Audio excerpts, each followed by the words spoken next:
Welcome to another Friday night. This is On Fire Family, and we are a week away, one day over 1 week from leaving this office and flying to our Great Loop boat. But we need to catch you up on how the survey went.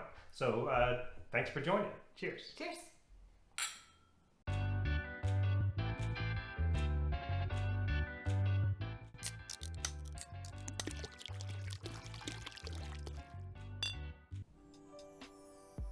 So last video we put out, we talked about, well, it was more just pictures and video of the survey and the sea trial. And a lot of you have commented about wanting to know how it went and if there were any major findings and things like that. And so, no real major findings, just the normal kinds of things you'd see in a 20-year-old boat. There's a few things. Yeah, of course, that there's always going to be things. Worked on, so through hulls. Yeah, so there were a couple of through hulls. I don't know what the original material that cruisers' yachts used, but there were some hairline cracks that formed, and we had this on some older 70s vintage plastic through hulls, and we replaced every single one. We replaced them. By hand on our Totley craft. We didn't want to do that again. And yeah, we didn't want to take the time to do it again. But it's, in our view, a bit of a high-risk item because they're brittle, and you can crash into a dock and shear them off, and then engine exhaust or generator exhaust could be dumping into the boat with their associated cooling water, and that could be a bad deal. And water can come in from the outside.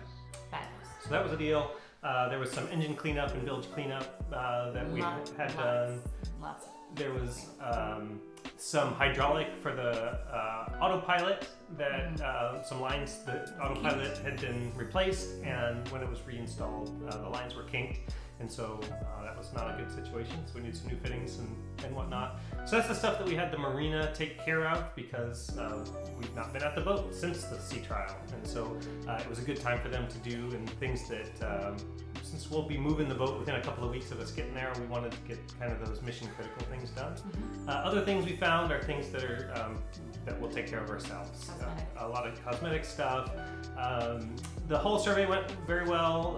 No particularly high moisture readings other than it had been sitting in the water. We didn't let it dry out completely before launching into that on the day that we hauled it out of the water, but certainly no soggy hull. No, the top sides were solid.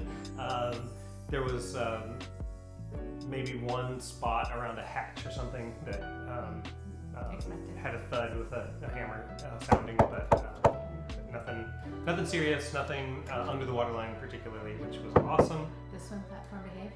Swim platform went up and down. That's a hydraulic system. It's been serviced and replaced fairly recently, so that was good news because there can be somewhat of a liability with a 20-year-old hydraulic system that you don't want to get stuck down. We do not want stuck down or stuck up. Yeah. What other things? Just some minor things. Lights here and there. Right. I wasn't there. Yeah. I just saw the video like you. And some of it could be the surveyor not being very familiar with this particular model of boat, and so things like how to turn various things on. So we have some questions about, is it really broken, or is it just we didn't know how to access those functions?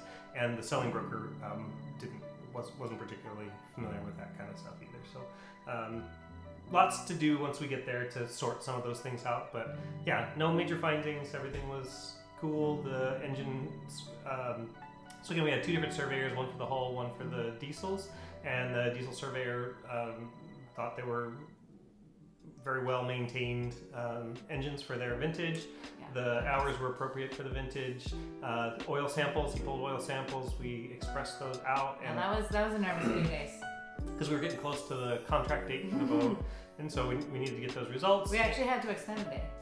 And they were waiting for samples. And they were great. So the two engines, two transmissions, and the generator oil samples all came back clean. So did you test the digging engine? Or? No, we did not. So that'll be an adventure. Yeah. So we got some inflating, cleaning, and testing of that to do when we get there. And the boat needs a bit thorough cleaning inside and out. And that's something that was a bit of a bummer. We had a detailer scheduled to come and do a buff and wax on it before we arrive next week, and his insurance wasn't accepted by the marina to do the work there, and they we're have not their there own to guy. move it. and so we can't move it, and he can't do it, and so we'll be looking for a buff and wax, maybe around the Chicago area. If you know of somebody that does good work in that area, we appreciate you reaching out. But other than that, yeah, we are in final packing mode, and so short video this week that's just why to we give didn't you an have a update. video last week. Yeah, 'cause it's been hit or boring. miss, and we expect the next couple of weeks are probably going to be like that. So apologies, but once we get moving, we'll hopefully have some interesting things to share with you.